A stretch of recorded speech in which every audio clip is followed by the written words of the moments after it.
Hi అండి. మా marriage అయిన తర్వాత రోషియా గారిని కలవడానికని బ్లెస్సింగ్స్ కోసం వెళ్ళాము. ఎందుకంటే మా మామయ్య గారు జర్నలిస్ట్ అండి. సో అందుకని మమ్మల్ని బ్లెస్సింగ్స్ కోసం తీసుకెళ్లారు. అక్కడ దిగిన ఫొటోస్ అండి. మేము అవన్నీ అక్కడ దిగి మా ఆల్బంలో మేము పెట్టుకున్నామండి. అలా గుర్తుండిపోతాయి కదా అని చెప్పేసి. నాకైతే రోషయ్య గారు శారీ పెట్టారండి. మా మమ్మీకి, మా అత్తయ్యకి, మా కో సిస్టర్కి కూడా శారీస్ పెట్టాడు. నాకైతే పెట్టింది అయితే పట్టు చీర పెట్టాడండి. చాలా బాగుంది. I think 10,000 plus ఉంటుండొచ్చు.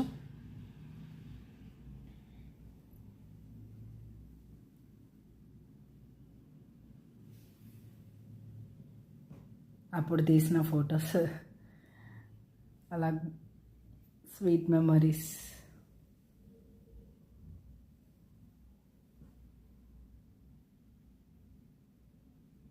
Okay, bye అండి. ఓం నమో వెంకటేశాయ.